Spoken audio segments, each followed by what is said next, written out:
भगवान चंद्र प्रभु की भक्ति करने का जो उपाय आचार्य परमेष्ठियों ने बताया है,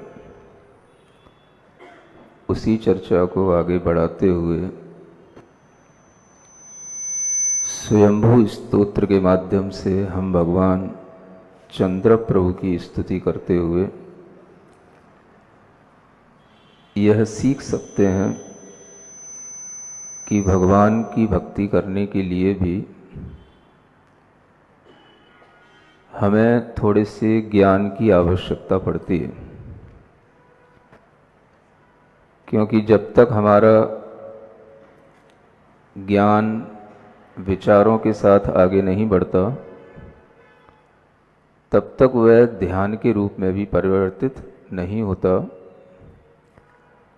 और बिना ध्यान के भक्ति भी नहीं बनती। इसलिए भक्ति करने के लिए थोड़ी सी सावधानी की आवश्यकता होती है, और वह सावधानी का नाम ही ध्यान कहलाता है। जब भगवान की भक्ति करते हैं तो हमें अनेक तरह से विचार भगवान के स्वरूप का, रूप का करना होता है, और उस विचार के माध्यम से जब हम भगवान के प्रति अपना समर्पण का भाव बढ़ाते हैं तो ही हमारे अंतरंग में कुछ समाहित होता है। कल आपको बताया था चंद्र प्रभु भगवान की भक्ति करने के लिए कैसे विचार लाना, कैसे भाव लाना। आज हम उसी चीज को और थोड़ा सा आगे बढ़ाते हैं। उन्हीं आचार्य समंतभद्र महाराज ने भगवान की भक्ति करते हुए जो काव्य लिखा है, वह दूसरा काव्य भी पढ़ते हैं। आप लोग जितना पढ़ सकें, सुन सकते हैं, पढ़ सकते हैं हाथ जोड़ करके। यस्यांग लक्ष्मी परिवेश भिन्नम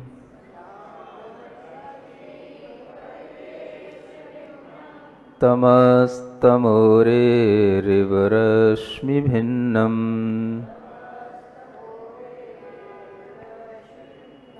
ननाशबाह्यं बहुमानसं च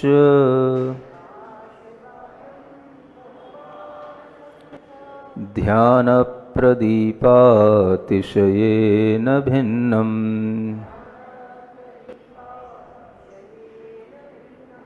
देखिए, भगवान की भक्ति करते हुए जो आचार्य समंतभद्र महाराज चंद्र प्रभु भगवान का गुणगान करते हैं, तो वह भगवान के दिव्य रूप को जब देखते हैं तो उन्हें वह दिव्यता दो तरह से दिखाई देती है। उनके बहिरंग शरीर की, रूप की दिव्यता, और उनके अंतरंग स्वरूप की दिव्यता। और ये दोनों तरह की दिव्यताएं जो भगवान में आई हैं, वह उनके ही पुरुषार्थ से आई हैं। शरीर भी अगर चमकता हुआ सुंदर मिलता है तो ये केवल क्रीम पाउडर लगाने से नहीं बनता। वह आपको आपके ही भक्ति के फल से मिलेगा। सुंदर रूप का अगर कोई भीतर से विज्ञान पूछे कि भगवान का रूप इतना सुंदर क्यों है, हमारा भी रूप इतना सुंदर कैसे हो सकता है, तो आप बाहर से कितना भी पुरुषार्थ कर लें, कितने भी तरह के आप कॉस्मेटिक का यूज कर लें, कितने भी तरह के आप किन्हीं भी जो तरह तरह के सेंटर चलते हैं आपके सौंदर्य को बढ़ाने वाले, ब्यूटी पार्लर, कहीं भी चले जाएं, वो सब क्षणिक है। अगर आप इसका साइंस समझें कि सुंदरता कहाँ से मिलती है, तो इसका साइंस आचार्यों ने बताया है। सबसे पहला बताया भक्ते सुंदर रूपम। सुंदर रूप किससे मिलता है? भक्ति करने से मिलता है। भगवान की भक्ति जो सौंदर्य देती है और उस सौंदर्य के प्रति जो हमें वास्तव में आभास होता है वो भगवान की भक्ति से आता है। अब अगर भगवान की भक्ति से हमें सुंदर रूप मिलता है तो तभी मिलेगा जब भगवान भी सुंदर हो। तो भगवान भी इसीलिए सुंदर होते हैं कि उन्होंने भी पहले किन्हीं ना किन्हीं की भक्ति कर रखी होती है। ऐसा नहीं कि जो तीर्थंकर बनते हैं, भगवान बनते हैं, वो अचानक से कहीं ऊपर से आ टपकते हैं।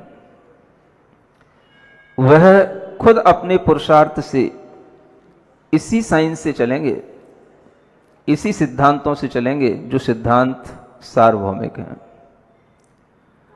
तो भगवान का जब हम रूप देखते हैं तो आचार्य कहते हैं यस्यांग लक्ष्मी परिवेश भिन्नम। उनके अंग की जो लक्ष्मी है वो अंग की लक्ष्मी एक तरह का सौंदर्य बन गई और उन्होंने अपने उस अंग माने शरीर के उस परिवेश से, अपने शरीर की उस कांति से तमह माने अंधकार को भिन्न कर रखा है। इतना उनके शरीर में कांति है। जो चंद्रमा की कांति होती है उससे भी कई गुना बढ़कर के उन चंद्रप्रभु भगवान के शरीर में कांति है। उस कांति को जब हम अपने ज्ञान का विषय बनाते हैं और देखते हैं कि भगवान का रूप इतना सुंदर, इतना कांतिमान है, तो हम पूछते हैं भगवान से कि भगवान ये रूप आपका इतना सुंदर कहां से आया? तो एक ही उत्तर मिलेगा, भक्ते सुंदर रूपम। संस्कृत तो आपको पढ़ना नहीं आती ऐसा भी नहीं है, एक छोटा सेंटेंस तो याद कर ही सकते हो। क्या बोलना है? भक्ते है सुंदर रूप। सुंदर रूप कहीं और तरह के रसायनों का प्रयोग करने से नहीं आता। भक्ति ही एक रसायन बन जाए तो कैसा भी रूप हो सुंदर निखर आए। तो भगवान ने भी भक्ति की है। अब वो इस जन्म की भक्ति नहीं है, वो उनके पूर्व जन्मों की भक्ति है। क्योंकि जो साइंस है वो सबके लिए है, जो प्रिंसिपल्स हैं वो सबके लिए हैं, किसी एक के लिए नहीं होते हैं। सिद्धांत सबके लिए होते हैं और वह सिद्धांतों पर किसी का अधिकार भी नहीं होता है। जो भी व्यक्ति उसको अपनाएगा वो उससे लाभान्वित होगा। सिद्धांत तभी वो सार्वभौमिक कहलाते हैं। तो जिन किसी के लिए भी ये भाव आता है कि भगवान के शरीर में इतनी कांति कैसे, उनका रूप सौंदर्य इतना अद्भुत कैसे, तो भगवान ने कुछ भी छिपाया नहीं, उन्होंने सब ज्ञान दे दिया और बता दिया सुंदर रूप किससे मिलता है? भक्ते सुंदर रूपम। ये वही आचार्य समंतभद्र महाराज हैं जिन्होंने यह स्वयंभू स्तोत्र में चंद्रप्रभु भगवान की स्तुति करते हुए भगवान का सौंदर्य का वर्णन कर रहे हैं। और इन्हीं आचार्य समंतभद्र महाराज का एक रत्न करंडक श्रावकाचार ग्रंथ है जिसमें वह कहते हैं कि सुंदर रूप भक्ति करने से मिलता है। तो आप ये अपने आप समझ सकते हैं कि भगवान ने भी आज नहीं तो पहले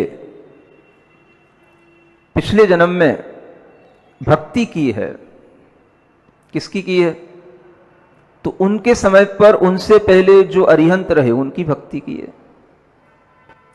तो यह जो अरिहंतों की भक्ति की परंपरा है यह तीर्थंकरों से आगे बढ़ी है और तीर्थंकरों ने भी भगवान की भक्ति पूर्व जन्मों में की है, यह इसी से सिद्ध हो जाता है।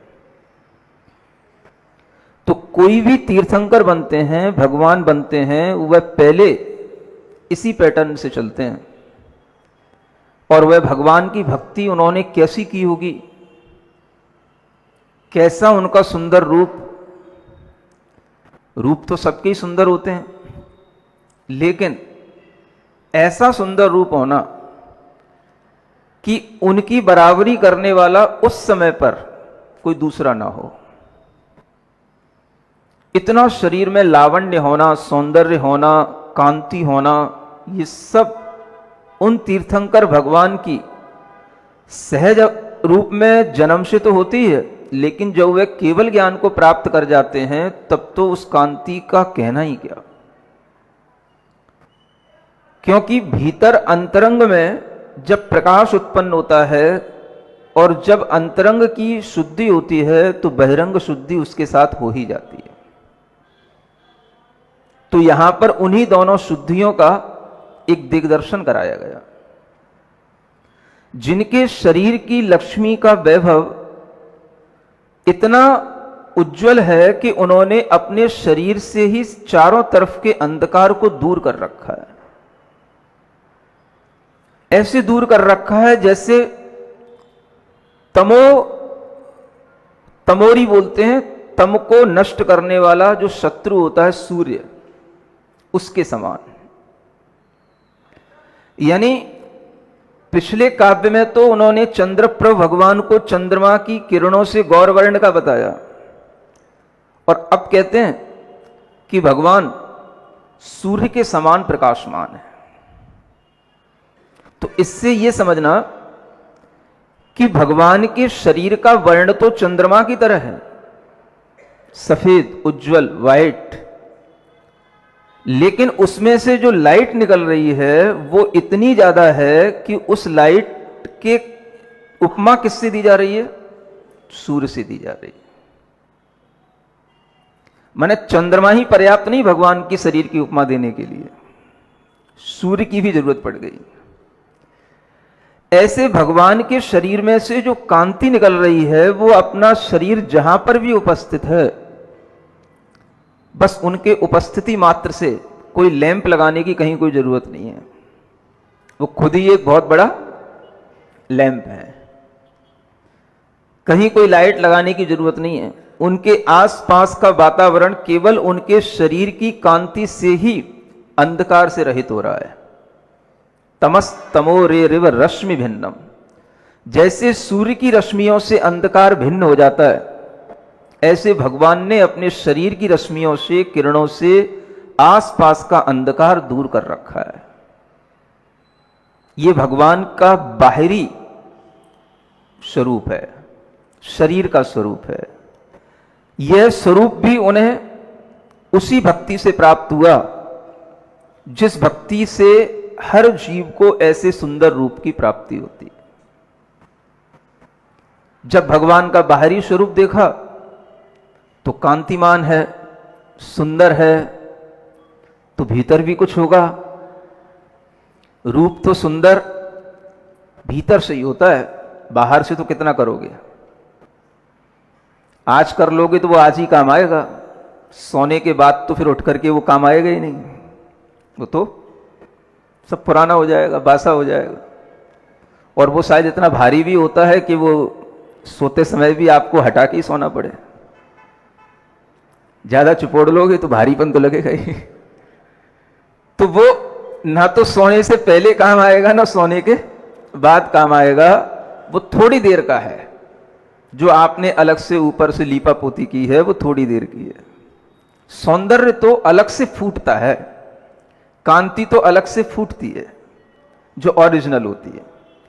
वह ओरिजिनल कांति उन भगवान के शरीर की देख करके आचार्य अनुमान लगाते हैं कि उनके भीतर भी कुछ अद्भुत घटित हुआ होगा। यानी ये भी हम एक संबंध बना सकते हैं कि जितनी आपकी आत्मा उज्जवल होगी भीतर से, आपके शरीर की कांति भी उतनी अच्छी होती चली जाएगी। जितनी आप लेकर के आए हैं उसको भी अगर आप बनाए रखना चाहोगे तो वो तभी बनी रहेगी जब आप भीतर से अपनी आत्मा को भी शुद्ध बना रहे हो, आत्मा को पवित्र बना रहे हो। क्योंकि वो जो कांति फूटती है वो आत्मा से ही फूटती है। आत्मा में जितना प्रकाश है उतना बाहर की किसी भौतिक वस्तु में प्रकाश नहीं है। तो भगवान ने जब अपने बाहरी स्वरूप को इस रूप में कर लिया तो उनका भीतरी स्वरूप भी कुछ अद्भुत तो होगा। तो जब भीतर देखा तो पता पड़ा ननाश बाह्यम बहुमानसम च, उन्होंने बहुत सारा मानसिक जो तम था, अंधकार था, उसको भी ननाश माने नष्ट कर दिया था। माने उनके अंतरंग में कोई भी अंधकार नहीं, मन में कोई भी अंधकार नहीं। मन में अंधकार कहां से आएगा? जब आत्मा ही अंधकार से रहित हो गई, प्रकाशमान हो गई, दिव्य हो गई, ज्ञान स्वरूप में पूर्ण रूप से प्रकट हो गई, तो अब उस आत्मा के अंदर कहीं कोई अंधकार बचा नहीं। और अंधकार होता किसका है? अंधकार हमेशा ज्ञान का नहीं, अज्ञान का अंधकार होता है। ज्ञान तो प्रकाश स्वरूप है, अज्ञान अंधकार स्वरूप है। हम सबके अंदर जो अंधकार है वो किसका है? अज्ञान का है। और यह सिद्ध कर रहा है कि हमारा ज्ञान अभी परिपूर्ण नहीं है, और जब तक ज्ञान का प्रकाश परिपूर्ण नहीं होगा तब तक अज्ञान का अंधकार हमारे ऊपर हावी रहेगा। तो ये अपने मन के अंदर एक श्रद्धान होना चाहिए। प्रकाश किसका नाम है? बाहर की ज्योतियां, लैंपें, हेलोजन, मरकरियां जलाने का नाम प्रकाश है, या हमारे भीतर भी कुछ प्रकाश है? इसको तो हम जानते ही नहीं। हमें कभी महसूस होता ही नहीं कि हमारे अंदर भी कोई प्रकाश है। वह अंतरंग का प्रकाश ज्ञान का प्रकाश है, और वो इतना बड़ा प्रकाश है कि उसी प्रकाश के माध्यम से सारा जगत उस ज्ञान के अंदर दिखाई देने लग जाता है। उस प्रकाश के आगे फिर कोई अज्ञान का अंधकार कहीं बचता नहीं। और प्रकाश और अंधकार दोनों एक दूसरे के विरोधी हैं। इसे सहावस्थान नाम का विरोध कहते हैं। एक साथ दोनों का अवस्थान नहीं हो सकता है, एक साथ दोनों नहीं रह सकते हैं। कौन? प्रकाश और अंधकार। जहां प्रकाश है वहां अंधकार भाग जाएगा, और अगर प्रकाश भाग गया तो अंधकार आ जाएगा।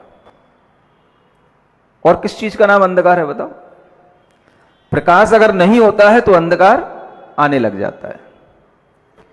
ये प्रकाश और अंधकार का जो विरोध है, इस विरोध की तरह ही अज्ञान और ज्ञान में विरोध है।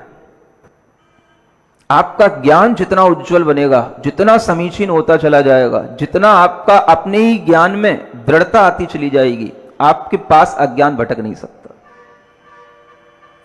तो अंतरंग में जो मानसिक अंधकार जिसे आचार्य कह रहे हैं, वो क्या है? वो अज्ञान का अंधकार है। हम सबके मन में वो भरा हुआ है। भगवान के भी मन में भरा हुआ था, जब तक कि उन्होंने अपनी तपस्या से केवल ज्ञान प्राप्त करके उसे बाहर नहीं निकाल दिया। उससे पहले तो उनके अंदर भी वो सब भरा हुआ था। तो उसे बाहर फेंकना पड़ता है, निकालना पड़ता है, और उसको निकालने का तरीका ही यह है। क्या है? ध्यान प्रदीपातिशयेन भिन्नम। अंतरंग के अज्ञान अंधकार को दूर करने के लिए एक भीतर दीपक की आवश्यकता होती है, एक सहारे की आवश्यकता होती है, और वह सहारा बनता है ध्यान का दीपक। कौन सा दीपक? हां भाई, हमें कहीं पर कोई वस्तु उपलब्ध हो रही है, उसको देखने के लिए हमें कहीं ना कहीं किसी एक प्रकाशमान वस्तु की आवश्यकता पड़ती है। अगर कहीं पर आपकी टॉर्च भी रखी हुई हो तो उसे भी देखने के लिए कोई दूसरे दीपक की आवश्यकता पड़ जाएगी। वह टॉर्च में बहुत लाइट हो, लेकिन वो कहां रखी है उसे देखने के लिए भी एक छोटा सा दीपक जरूरी है। वो क्या चाहिए? ध्यान का दीपक। ध्यान प्रदीपा तिशयेन भिन्नम। ध्यान के प्रदीप रूपी अतिशय से उन्होंने अपने अंतरंग के मानसिक अंधकार को दूर कर दिया, और इधर मानसिक अंधकार दूर हुआ तो वह ज्ञान का प्रकाश प्रकट हो गया। हमारा भीतर जो ज्ञान है वह ज्ञान क्यों नहीं प्रकट हो रहा? क्योंकि हमारे मानस में अंधकार पड़ा हुआ है। वह अंधकार कैसे दूर होगा? तो वो ध्यान से दूर होगा। ध्यान जरूरी है, सावधानी जरूरी है।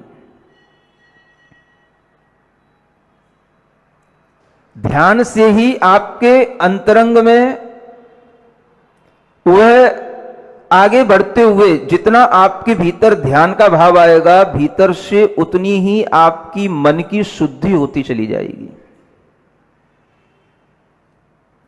मन को शुद्ध करने का उपाय क्या? मन के अंदर से अज्ञान अंधकार को दूर करने का उपाय क्या? तो वो ध्यान है। बिना ध्यान के आप अपने अंतरंग को पवित्र नहीं कर सकते। इसलिए ध्यान भगवान ने किया, अपने आप भगवान नहीं बन गए। वो किससे बने? ध्यान से बने। ध्यान के बिना कोई भगवान नहीं बन सकता। ध्यान के बिना किसी के अंदर कोई सम्यक दर्शन उत्पन्न नहीं हो सकता। ध्यान के बिना किसी के अंदर सम्यक ज्ञान उत्पन्न नहीं हो सकता। हर चीज ध्यान से होती है। अंतरंग का आपका कोई भी चारित्र होगा वो भी ध्यान से ही बनेगा। जितना आप ध्यान में परिपूर्ण होंगे उतना ही आपके आत्मिक गुण प्रकट होंगे। ये ध्यान का दीपक भीतर से ऐसा अतिशय उत्पन्न करता है जो अतिशय सिर्फ उसी में होगा जो ध्यान करेगा, और किसी में नहीं होगा। बाकी तो सब देखने वाले होंगे। भगवान ने अपने अंतरंग में ऐसा ध्यान किया कि वो ध्यान उनके लिए केवल ज्ञान को उत्पन्न करने का कारण बन गया, और वह केवल ज्ञान के आगे फिर कोई अज्ञान का अंधकार टिकता नहीं है। कितना ही बड़ा अंधकार का समूह हो, केवल ज्ञान एक ऐसी लाइट है जिसके प्रकट हो जाने पर अंधकार दूर दूर तक भी दिखाई नहीं देता। अंधकार आएगा कहां से?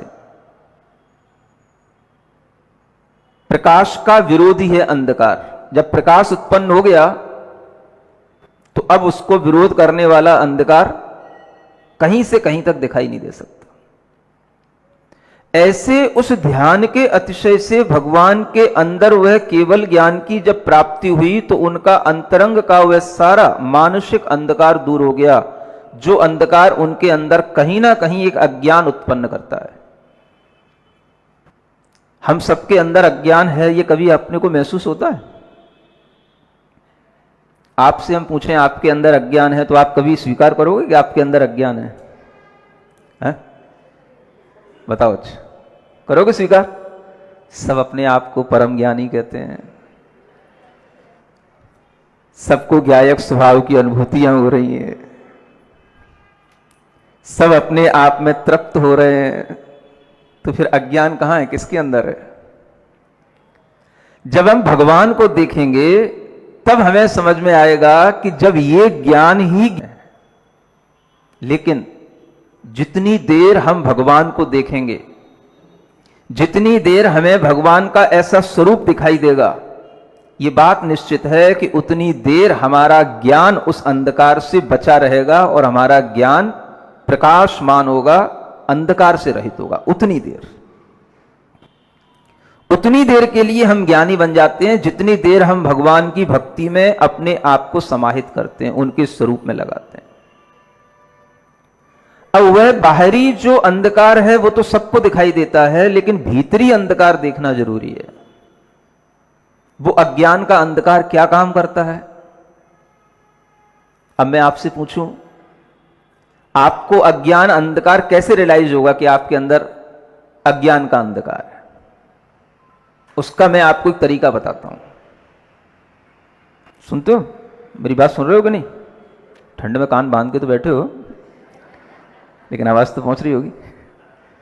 शब्द भेदी बाण चलाने पड़ते हैं। तो अज्ञान अंधकार हमारे अंदर है, ये हमें पहले महसूस हो। हम कैसे रियलाइज करें कि हमारे अंदर भी इग्नोरेंस है, उसका भी हमारे अंदर एक डार्कनेस का प्रभाव हमारे माइंड पर पड़ता है, हमारे थॉट्स पर पड़ता है, ये कैसे हमको रियलाइज होगा? इसका एक बहुत अच्छा तरीका बता रहा हूं आपको। जब जब आपको कोई तरह की चिंता हो, चिंता,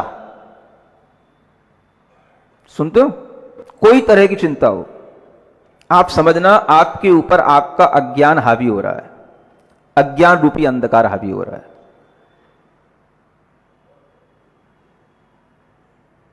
चिंता कैसी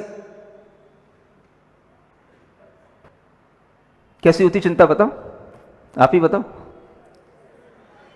अब आप कहोगे तो उसकी चिंता, इसकी चिंता, ऐसी चिंताएं तो लाखों हो जाएंगी, उनका कोई अंत नहीं होगा। चिंता का वास्तविक स्वरूप क्या है?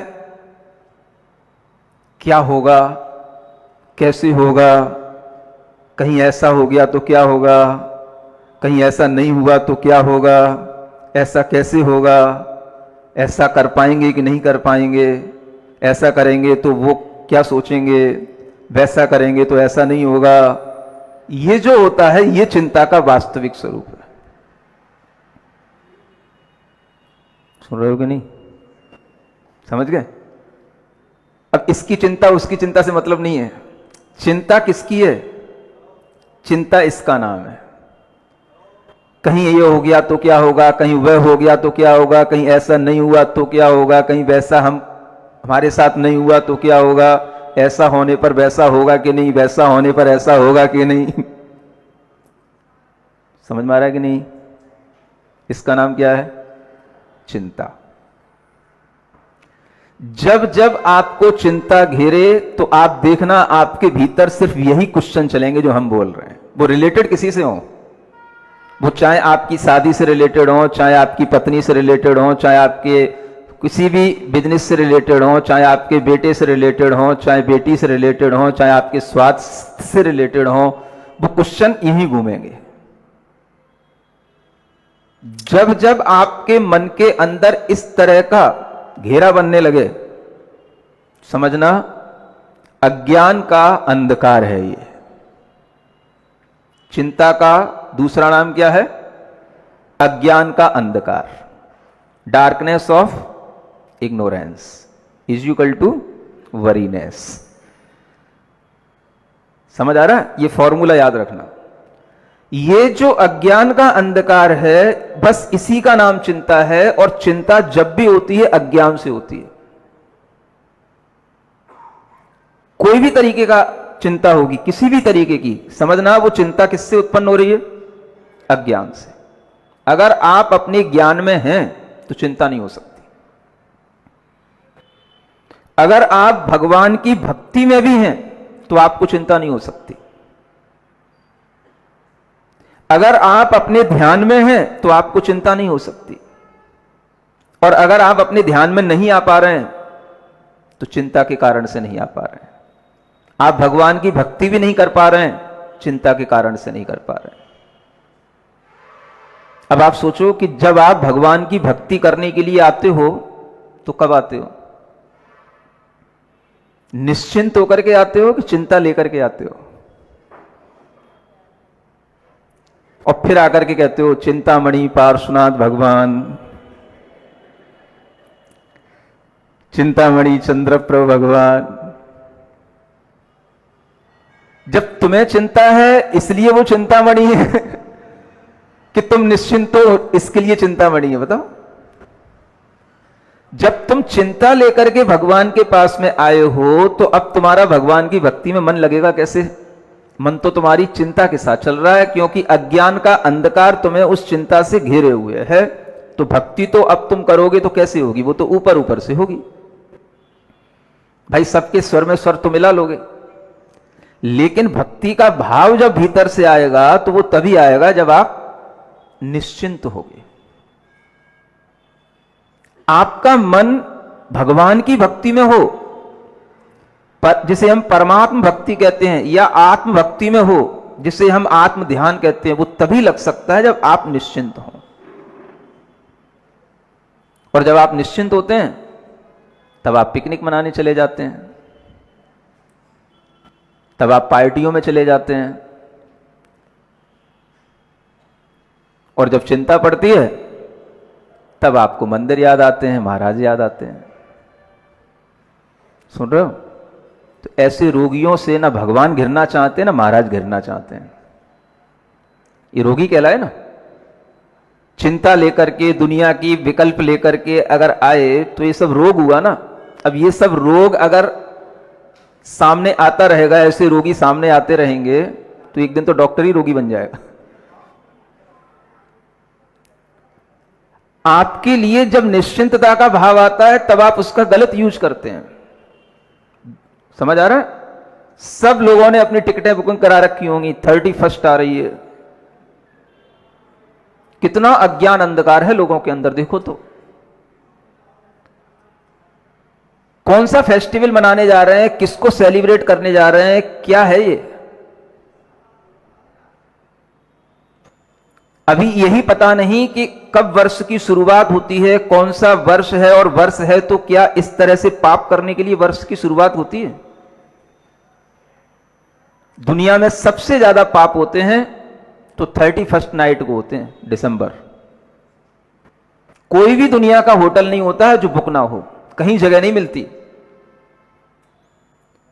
आदमी के लिए जब निश्चिंतता मिलती है, जब थोड़ी सी फुर्सत मिलती है, और उस समय पर जब वह पाप करने के लिए तत्पर हो जाता है, तब उसे उस पाप का फल जब मिलता है, तब उसे समझ आता है कि हमने कब गलतियां कहां कहां पर किस तरह से पाप करके की हैं। इन समयों पर क्या करना चाहिए था? अगर मान लो आपको छुट्टी भी मिलती है तो छुट्टी का उपयोग क्या हो सकता है? आगे की तैयारी करनी चाहिए। अगर अगला साल भी आ रहा है तो उस अगले साल में हम जितनी चिंता इस साल की है, आगे की साल में हमें वो चिंताएं ना आए, ऐसी तैयारी होनी चाहिए। और वो तैयारी कैसे होगी? ज्ञान के माध्यम से होगी, ज्ञान की प्राप्ति से होगी, क्योंकि ज्ञान ही वो चीज है जो अज्ञान को दूर करेगा। ज्ञान ही प्रकाश है जो अज्ञान के अंधकार को मिटाएगा। तो चिंता को अगर हम दूर रखना चाहते हैं, उससे हम अगली साल तक बचने के लिए संकल्पित होना चाहते हैं, तो हमें छुट्टी के दिनों में क्या करना चाहिए था? कम से कम इस तरह का ज्ञान लेने का हमें एक अवसर मिलता है। उस ज्ञान को प्राप्त करने के लिए हमें अपनी तैयारी करनी चाहिए थी। कौन सा ज्ञान? जिस ज्ञान से हम परमात्मा की भक्ति कर सकें, आत्मा का ध्यान कर सकें, अज्ञान अंधकार को दूर कर सकें और अपने ज्ञान को स्वयं प्रस्फुटित कर सकें। इस तरह से आत्मज्ञान की भावना में अगर इसको लगाते तो ये अगले वर्ष की चिंता से मुक्त होने का इससे अच्छा कोई साधन नहीं हो सकता।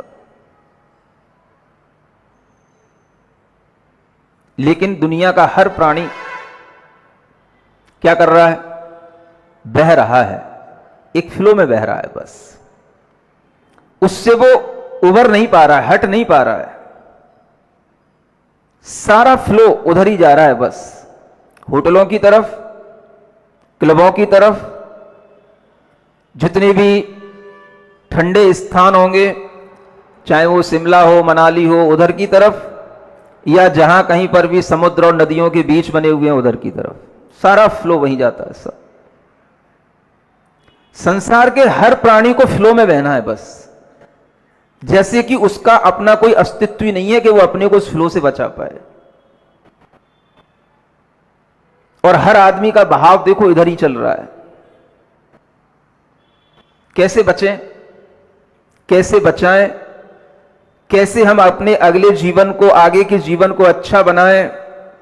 तो जब हमारे लिए टाइम मिलता है अच्छा बनने का, तब तो हम बहाव में बह जाते हैं।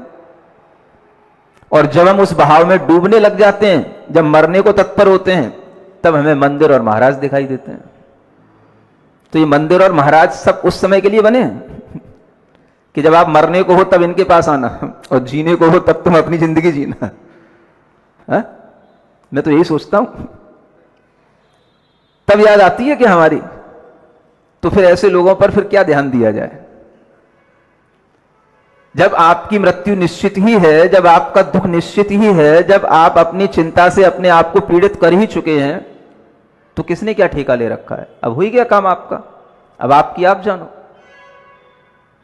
समय पर जो अच्छा काम किया जाता है वो तभी होता है जब हम निश्चिंत हों, और निश्चिंतता का समय जब आपको मिलता है उस समय पर आपके ऊपर अज्ञान का अंधकार गहराता है।